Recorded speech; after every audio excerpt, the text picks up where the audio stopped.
একজন content creator যত সুন্দরই ইনফরমেটিভ ভিডিও তৈরি করুক না কেন, এডিটিং ছাড়া তার ভিডিওতে কখনো জান আসে না, প্রাণ আসে না, অডিয়েন্স দেখতে চায় না।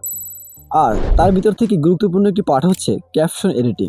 তোমরা আমার ভিডিওতে এই যে ক্যাপশনগুলো দেখতে পাচ্ছ, তোমাদেরকে এই ভিডিওতে ধরে রাখার জন্য এই ক্যাপশনগুলো কিন্তু অনেক গুরুত্বপূর্ণ, অনেক কাজে আসে। আজকে এই ভিডিওতে আমি তোমাকে সেটাই দেখানোর চেষ্টা করব, আমার মতো এই ধরনের ক্যাপশনগুলো তুমি কীভাবে মোবাইল ব্যবহার করে তৈরি করবে।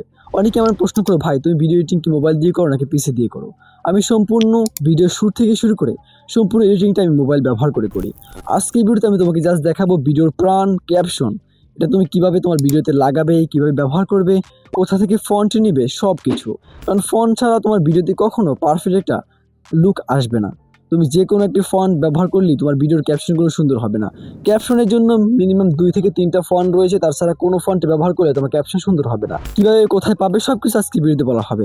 আজকে এই ভিডিওটা সম্পূর্ণ দেখলে তুমি শিখতে পারবে কিভাবে আমার মতো এই ধরনের বাংলা ক্যাপশন শুধুমাত্র তোমাদের মোবাইল ফোন ব্যবহার করে এবং ছোট্ট একটি অ্যাপ্লিকেশন ইনশট অ্যাপ ব্যবহার করে কিভাবে তৈরি করতে হয়। তো চলো কথা হবে আমরা চলে যাই মূল ভিডিওতে। আমরা দেখবো কিভাবে পারফেক্টলি এই ধরনের ক্যাপশন তৈরি করা যায় শুধুমাত্র ইনশট অ্যাপ ব্যবহার করে। তো চলো কথা হবে আমরা চলে যাই মূল ভিডিওতে। প্রথমে আমরা দেখবো যে কিভাবে এখান থেকে আমরা ফন্ট ডাউনলোড করব। প্রথমে আমরা চলে যাবো ক্রোম ব্রাউজারে। ক্রোম ব্রাউজার আসার পর আমরা এখানে জাস্ট সার্চ করে দিব লিপি ঘর লিখে, ঠিক আছে? তোমরা সবাই লিপি ঘর লিখে সার্চ করবে।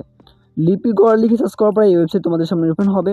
এখানে তুমি বাংলায় যত ফন্ট রয়েছে সব ধরনের ফন্ট এখানে পেয়ে যাবে।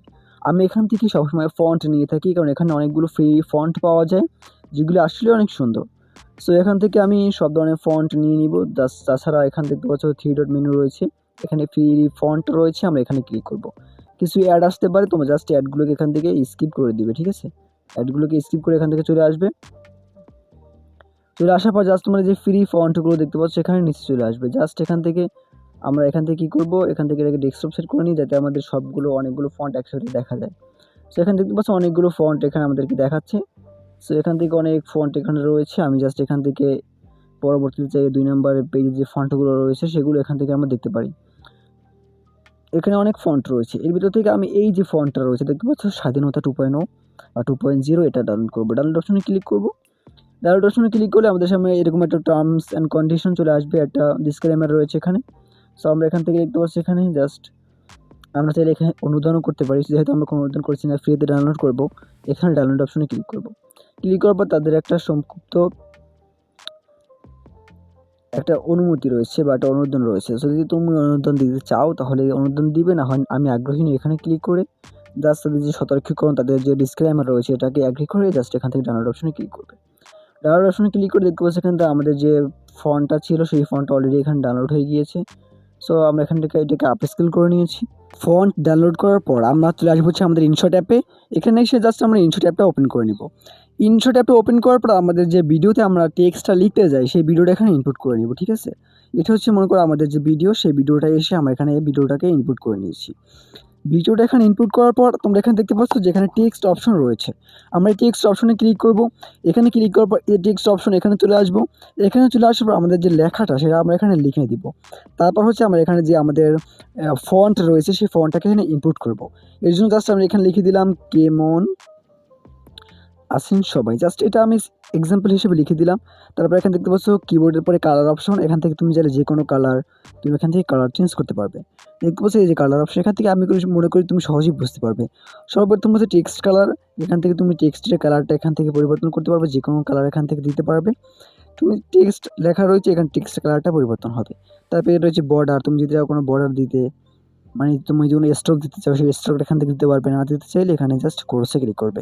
তারপর হচ্ছে শ্যাডো, তুমি এখান থেকে যদি শ্যাডো দিতে চাও, মানে লেখার নিচে কালো হলুদ কোনো ধরনের শ্যাডো দিতে চাও সেটা দিতে পারবে। তারপর হচ্ছে গ্লো, যেটা আমি সাধারণ ইউজ করি, যে কালারে আমার টেক্সট কালার থাকে সেই কালারে আমি গ্লো ইউজ করি, ঠিক আছে? দেখতে পাচ্ছি এখানে অন্য কালারে গ্লো দিলে সেটা লেখার নিচে পড়ছে। সো এখান থেকে আমি টেক্সটের যে কালার হোয়াইট রয়েছে সেই কালারে আমি গ্লো দিয়ে দিচ্ছি। এরপর হচ্ছে আমাদের যে এই যে কাঙ্ক্ষিত যে ফন্ট কালার, সেই ফন্ট কালার, এই ফন্টটা আমরা কীভাবে এখানে অ্যাড করবো? অ্যাড করার জন্য দেখতে পাচ্ছি এখানে আমাদের একটি অপশন রয়েছে। আমাদের একটা অপশন রয়েছে এখানে দেখতে পাচ্ছি এই যে একটা অপশন রয়েছে আমাদের অ্যারোর মতো, এই অ্যারো চিহ্নটা আমরা এখানে ক্লিক করব। এখানে ক্লিক করার পর দেখতে পাচ্ছি এখান থেকে আমাদের ডাউনলোডের সমস্ত ফন্টগুলো এখানে শো হবে। যেহেতু আমরা স্বাধীনতা 2.0 ফন্ট ডাউনলোড করেছিলাম সেটার জন্য এখানে জাস্ট আমরা এখানে সার্চ বারে ক্লিক করব। সার্চ বারে ক্লিক করে আমাদের স্বাধীনতা যে ফন্ট রয়েছে তার নামটা লিখে জাস্ট আমরা সার্চ করে দেব। এখানে সার্চ করে দিব। সার্চ করে দেওয়ার পর এই যে ফন্টটা রয়েছে সেই ফন্টটা সম্পূর্ণ আমাদের সামনে ওপেন হবে। ওপেন হওয়ার পর আমরা জাস্ট এখান থেকে এই যে ফাইলগুলো রয়েছে এগুলোর উপরে ক্লিক করব। ক্লিক করার সাথে সাথে দেখতে পাচ্ছি এই ফন্টটা আমার এখানে অলরেডি অ্যাড হয়ে গিয়েছে, ঠিক আছে? অ্যাড হয়ে যাওয়ার পর এখানে দেখতে পাচ্ছি আমি এটা কালারটাকে একটু ছোট বড় করে নিচ্ছি। কেমন আছেন সবাই? এটাকে পারফেক্টলি করে দিচ্ছি। এটা আমরা কালার দিচ্ছি হোয়াইট এবং আমাদের দ্বিতীয় যদি লাইন হয় কোনো, এই দ্বিতীয় লাইন লেখার জন্য আমরা এই টেক্সট অপশনে ক্লিক করে দেখতে পাচ্ছি নতুন একটা লাইন এসে চলেছে। আমি এখানে লিখবো আশা করি সবাই ভালো আছেন। আচ্ছা, সো এখানে এটার কালার আমি পরিবর্তন করতে চাচ্ছি। কালার পরিবর্তন করার জন্য জাস্ট এখান থেকে আমি চাচ্ছি এই যে এখান থেকে আমি ইয়েলো কালারটা দিব।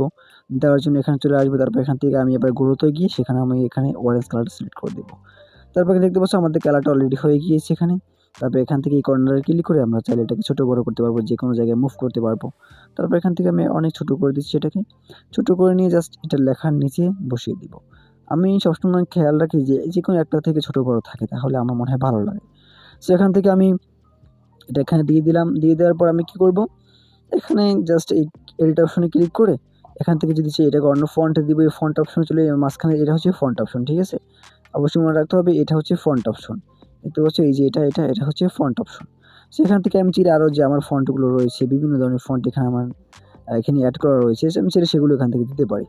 সো জাস্ট এখান থেকে আমি অন্য একটা ফন্ট দিয়ে দিলাম। এভাবে হচ্ছে ফন্টগুলো চেঞ্জ করা হয়। এখন মনে করো তুমি যে ফন্টগুলো এখানে অ্যাড করলে, ঠিক আছে? এগুলো কিন্তু একটা অ্যানিমেশন দিতে হবে। এখন দেখো কীভাবে আসে, সিম্পলভাবে আসছে, কোনো ভালো দেখাচ্ছে না। সো আমি একটা অ্যানিমেশন ক্রিয়েট করবো। তার জন্য এই ফন্টটাকে সিলেক্ট করব। করার পর এই যে দেখতে পাচ্ছি এখানে এটি এডিট অপশন রয়েছে, এডিট অপশন, এই এডিট অপশনে ক্লিক করবে। এডিট অপশনে ক্লিক করার পর এখান থেকে দেখতে পাচ্ছ এডিট অপশনে ক্লিক করার পর কর্নারে আরেকটা অপশন রয়েছে। এডিট অপশনে ক্লিক করব ফার্স্টে, এই যে এডিট অপশন। এখানে ক্লিক করার পর আমাদের এই কর্নারে আরেকটা অপশন রয়েছে অ্যানিমেশন, এখানে ক্লিক করব সর্বশেষ। তারপর এখান থেকে এই যে অ্যানিমেশন, বিভিন্ন ধরনের অ্যানিমেশন। সো আমি এখান থেকে ইন অ্যানিমেশন দিব নিচ থেকে ওঠা, আউট অ্যানিমেশন দিব নিচ থেকে নামা, ঠিক আছে? তারপর নিচেটা সিলেক্ট করে আবার অ্যানিমেশন চলে আসবে। এখানে ইন অ্যানিমেশন দিব আমরা এই কানার থেকে আসা, আর আউট অ্যানিমেশন দিব এই কানার থেকে চলে যাওয়া। এখন আমি তোমাকে বুঝিয়ে দিই ইন অ্যানিমেশন কী। ইন অ্যানিমেশন হচ্ছে তোমার এই টেক্সটটা যখন স্ক্রিনে আসবে তখন কীভাবে স্টিল থাকবে। আউট অ্যানিমেশন হচ্ছে যখন টেক্সটটা স্ক্রিন থেকে চলে যাবে তখন কীরকম থাকবে। সো আমি যখন স্ক্রিনে টেক্সটটা আসবে তখন এই অ্যানিমেশনটা থাকবে আমার, ঠিক আছে? এটা মানে এদিকে আসবে, যখন যাবে তখন এটা যাবে, ঠিক আছে? এভাবে পাশ দিয়ে চলে যাবে। আমি চাইলে এটাও দিতে পারি যে এখান থেকে আসবে এবার এদিকে চলে যাবে, এদিক থেকে আসবে এবার এদিকে চলে যাবে। সো আশা করি বুঝতে পেরেছো যে এটা কীভাবে কাজ করে। সো তারপর এখানে রয়েছে রূপ, তুমি যদি চাও তোমার টেক্সটটা জ্বলবে লেপবে এরকমই এখান থেকে করতে পারবে। চাও শুধু ঘুরে এখান থেকে ঘোরাতে পারবে, এরকম চাইলে এভাবে করতে পারবে, এখান থেকে চাইলে এরকম করতে পারবে। তারপরে এখান থেকে উল্টা পাল্টা চাইলে তোমার যেটা ভালো লাগে তুমি সেটা এখান থেকে করতে পারবে, ঠিক আছে? জাস্ট তুমি কয়েকবার নিজে নিজে প্র্যাকটিস করবে তাহলে হয়ে যাবে। সো আশা করি বুঝতেই পেরেছো যে কীভাবে একটা টেক্সটকে অ্যানিমেট করতে হয়, কীভাবে কালার করতে হয়। এরপর তুমি যেটা শিখেছো এটা ব্যবহার করে তোমার যে ব্যান্ড রয়েছে, তোমার যে চ্যানেল রয়েছে, তোমার ভিডিওর যে একটা কালার থিম রয়েছে, সেই কালার থিম অনুযায়ী তুমি এখান থেকে যে কোনো ধরনের ভিডিও এডিটিং করতে পারবে। সো জাস্ট আমি তোমাকে টেকনিক শিখিয়ে দিয়েছি, কোথা থেকে ফন্ট নিতে হয় সেটাও শিখিয়ে দিয়েছি। তুমি জাস্ট লিপিঘর থেকে বেশি বেশি ভালো ভালো ফন্ট কালেক্ট করে সেখান থেকে যে কোনো একটা ফন্ট তোমার পছন্দ মতো তৈরি করে নিবে। সবসময় একটা ফন্টই ব্যবহার করার চেষ্টা করবে, সর্বোচ্চ 2টা ফন্ট, এর বেশি কখনোই ব্যবহার করবে না। এতে অডিয়েন্স বিভ্রান্ত হয় এবং দেখতে খারাপ লাগে। সো আশা করি তুমি বুঝতে পেরেছো। সেই ছিল আজকের ভিডিও। তুমি যদি ভিডিওটা এই পর্যন্ত দেখে থাকো আশা করি তুমি শিখতে পেরেছো কীভাবে পারফেক্টলি আমার মতো এই ধরনের বাংলা ক্যাপশন লিখতে হয় শুধুমাত্র ইনশর্ট অ্যাপ ব্যবহার করে। যদি ভিডিও ভালো লাগে অবশ্যই শেয়ার করে দিবে। এই ধরনের ইনফরমেটিভ ইন্টারেস্টিং ভিডিও পেতে চ্যানেলটাকে অবশ্যই সাবস্ক্রাইব এবং ফলো করে রাখবে। দেখা হচ্ছে পরবর্তী ইনফরমেটিভ ইন্টারেস্টিং ভিডিওতে। আল্লাহ হাফেজ, ভালো থাকবে।